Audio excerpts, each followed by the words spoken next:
Good morning, fourth period. Well, it's morning for me. Who knows? You could be watching this at midnight. So, welcome to chapter 10, section 6.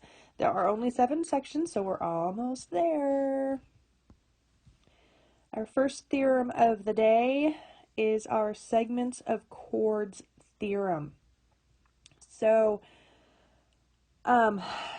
there's several theorems in this section, and again, write down how you need to remember which one's which.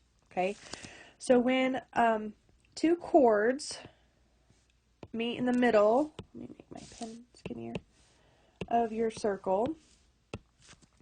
Okay, when they meet in the middle of your circle somewhere, inside your circle somewhere, then you're going to take the two parts of each chord. So part times part, because notice it's the product of, okay? And it's equal to part times part. There's your little formula kind of there. Okay? So if the chords meet inside the circle, you're going to multiply each part and make it equal to the other chord's parts multiplied. Let's do some examples to see what all that means. Okay? So what that means here is that Bn times Na is going to equal Qn times Np. So x times x plus 6 is going to equal x plus 1 times x plus 4. How on earth are we going to solve that? Well, we're going to bring back some of that stuff we remember learning from earlier, and we're going to first multiply, see what happens. So in this case, we just got the x times the x and the x times the 6, so we get x squared plus 6x. In this case, we have x times x. We're going to FOIL this, if you remember that. Plus 4x. You might want to use the box method, whatever works for you. I might run out of room here. Writing smaller. Okay. Let's first, let me change pens. So now we don't have any parentheses left, so that's good. So let's see if we can eliminate anything. Well, look, we have an x squared on both sides. So we can subtract one from the other and end up with no x squared, and we don't have to do anything fancy. Yay!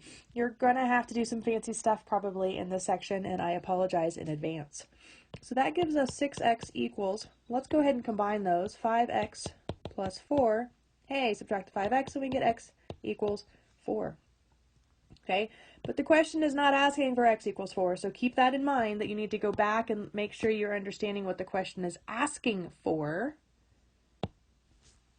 Okay, so AB is this whole thing right here.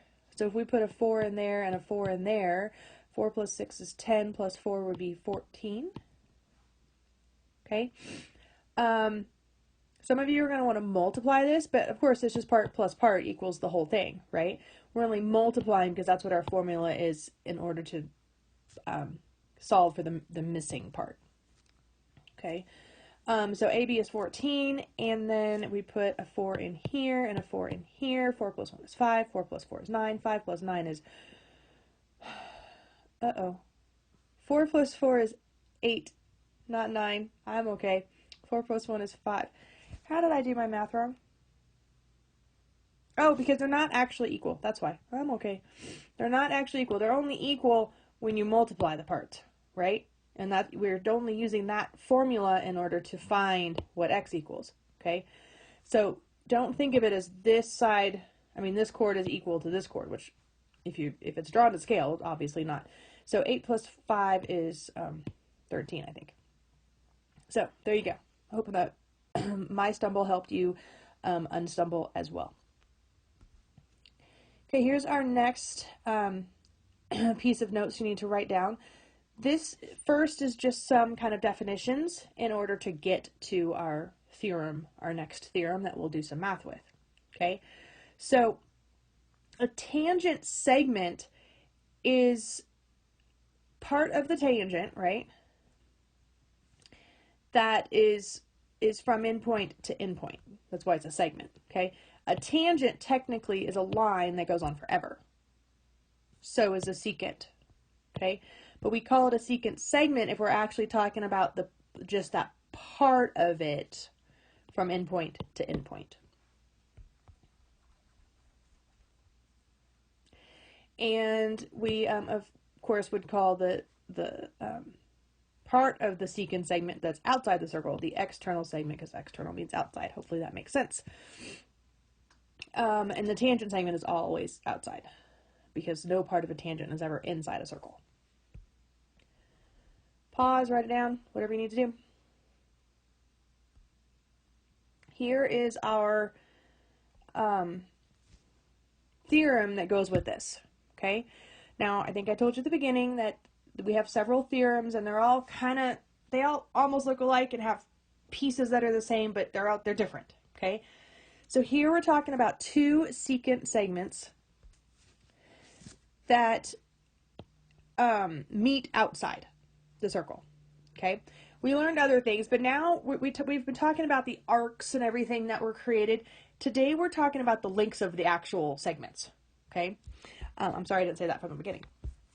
So in this case, if they meet outside the circle like this, the part that's outside, the external segment, times the whole thing is equal to the part outside times the whole thing. I will say that all again. The part outside times the whole thing is equal to the part outside times the whole thing.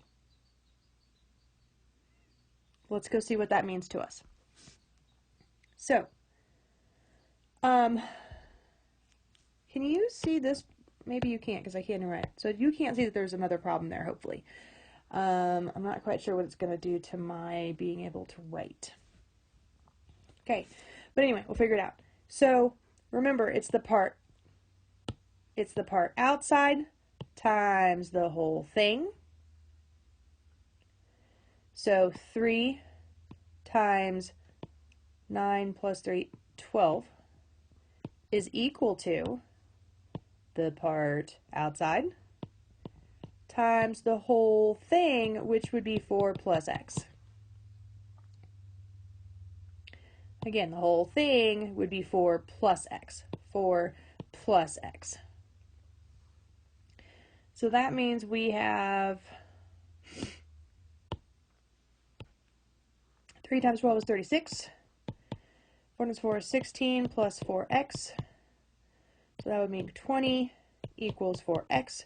So x equals 5. And hey, that's all it asked for. We're done. That's, I guess, all we really needed. So we know that that's 5. ST is now 5.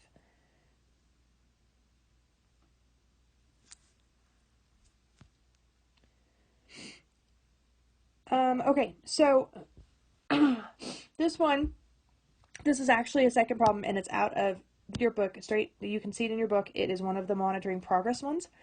But I wanted to go over it with you because it's way weird, as you can see. So, the part outside times the whole thing. Okay? So the part outside times 3 plus x plus 2, which we know is actually 3 times 3, x plus 5, because 3 plus 2 is 5, okay, equals the part outside times x plus 1 plus x minus 1. Okay, I'm pausing in case you're not with me. So that means we've got x plus 1 times x plus x would be 2x, plus 1 minus 1 would be just 2x, right? So that means over here we've got, let's put this out front like we like to see it. Okay, is everybody following me on that, I hope? Okay, so now we need to solve this puppy. So we're going to do 3 times x, 3 times 5, 3x plus 15. And then 2x squared, because remember x times x is x squared, plus 2x. Well, unfortunately, we can't get rid of that puppy, can we? Okay, but we know how to solve this. We do. So, let's get everything over on one side so it all equals 0. So we've got 0 equals, so let's subtract the 3x, let's subtract the 15. 2x squared minus x minus 15. Okay, so from here we need to go back and remember that factoring stuff. Okay, now, if you just want to, every time you get here now, instead of like figuring out the best way to do the problem, because some of them won't factor pretty, okay, go ahead and just use the quadratic formula if you want to, every time. Because sometimes that's the only thing that's going to work for you, okay? But I'm going to factor it because we can. Because if you, so remember we need to multiply the 2 and negative 15, right? So we've got, I'm going to erase actually this stuff over here so I can have some space. So we've got negative, oops, we've got negative 30. What are the factors of 30, really? Start with 6 times 5, 3 times 10, 2 times 15, 1 times 30. Okay, so let's see. It needs to be a negative, right? And this negative over here tells us that the bigger one needs to be negative. So which one of these pairs can I add to get negative 1? Well, that would be this puppy right there. Okay, so that means that we've got negative, well, 0 equals 2x squared minus 6x plus 5x minus 15. I'm doing the grouping method, which is in the end easier. It's actually the only way I'm teaching my other Math 2 class. So because we use these factors to get that and that, right? Okay, so now we group. I'm just going to take the 0 equals off for right now. So what can we pull out of 2x squared and negative 6? Well, let's see. This positive is going to tell us we're going to pull out a positive. So we can take 2, because 2 goes into 6 and 2. We can take an x, because remember this is x times x, and this is x, and so we've got one here and one here, so we can take out an x. Left over here, we've got this x, and we've used the 2, so that's all we've got left there. Here, we get a negative 6 divided by 2 and get negative 3. We've already used the x, so we're good. That's all we got. Okay, so here, again, this plus means we're going to take out a positive. We can take 5 out of 5 and 15. Only one of them has an x, so we can't take out an x. So left over, we've got x minus 3, because negative 15 divided by 5 is negative 3. Which is very, very good, because we've got this, and that means we did it correctly, because we want this and this to be exactly the same. Hopefully this is all coming back to you. We didn't do this that long ago. Well, okay, yeah, we did. In the grand scheme of things, it was years and years ago, right? Really, it was just a few months. So now we've got stuff on the outside, so 2x plus 5, and the stuff on the inside, and remember that all equals 0 still. I just cut it off of this part. Okay?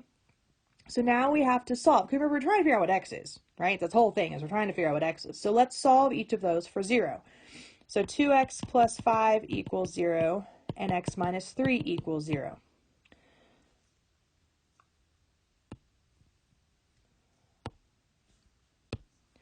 So subtract the 5, etc., and we get negative 5 over 2 equals x. Okay? We are talking about actual real life things here, right? We are talking about an x that's going to go in here and become the length of something. If I put negative 5 halves into here, I'm still going to have a negative, right? It can't be negative. The length of something, it can't be negative. So that means that can't be our answer. Okay? when you do this, when you factor, how use the quadratic formula, whatever, you're going to get one of your answers that won't work. If you actually put it back in for your x, it will give you a negative length, and you can't have negative length, okay? So when we do this side, x equals 3, which is positive, we put that back in there, we get real life answers. So the answer is actually that x equals 3. I hope that made sense.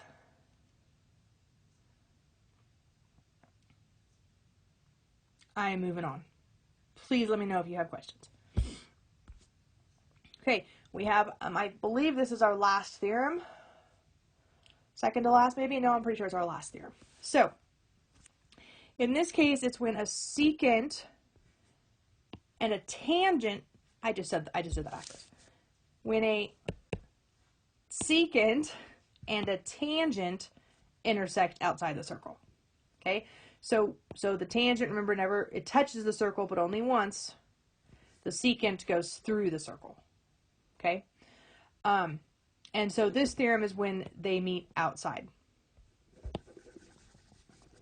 And this theorem says that the tangent segment part there, you're going to square it. And it's going to equal the outside times the whole thing. So it's kind of like the last one, that you're going to take the secant and do the outside times the whole thing. But in this case, because you've got a tangent instead of a secant, that tangent you're just going to square it. Let's get to some examples. Maybe. There we go. Okay, so here's our tangent. Here's our segment. So we're going to take that tangent, square it, and we're going to take the outside part, multiply it, times the whole thing. So that means that x squared equals, I have no idea what 12 times 27 is. Let's just do it. Plus 15 plus 12 is 27, right? Okay, times 12, so 324. I don't know, let's see. Square root of 324. Hey, that's 18. X equals 18. What do we want to find out, though? We want to find out this right here. Oh, that is x, right? So we're done. Yay. So we now have this kind of real life example of sorts. Okay. I'm not sure if you can see that green thing right there. So I'm going to see if I can make this smaller so I can see the whole problem. You might have already been able to. Who knows? So, same idea. Okay. This diameter here is a secant. Okay. So we've got this outside part there that we're going to use, and then we know this is a radius and this is a radius. That's how we knew that was the diameter. Okay, so that means that, and we've got our tangent there. So the tangent is 20, so we're going to square that. And then we've got 8 is the outside part. Okay, and then this whole thing is r plus 8. So that means we've got 400, that's 20 squared. And we've got 8 times r plus r is 2r plus 8. So we've got 400 equals 16r plus 64. 400 minus 64 divided by 16, and we've got that r equals 21. So it looks like it's all crazy weird, right? But I don't think that was that bad. You will have some weird ones in your assignment, though. Sorry about that. Do your best. At least, so let me go back to this extra weird one. So this one right here, right? Okay, so you get it all set up, you get to this part, and you're like, you know what? I have absolutely no idea. Come to a Zoom meeting and we'll talk about it. Okay, we'll talk about what it might mean to use the quadratic equation, or what the best way to do it might be. Okay? But don't get here, don't get to the start and go, I don't know. At least set it up, because right now we're not, we've already tested on whether or not you've learned the quadratic formula. Okay? Some of you didn't. Right now I want to know, can you get to this point? That's what I want to know. Do you know how to set it up? Do you know how to get to here? I erased the other stuff, but do you know how to do the problem in this chapter is more important to me right now than do you remember how to use the quadratic formula. Unfortunately, you're going to have to be able to use the quadratic formula, so come and let's talk about it, but get to that point, okay? Let me go back down here so you can see your assignment. It's also on Classroom. Have a great day.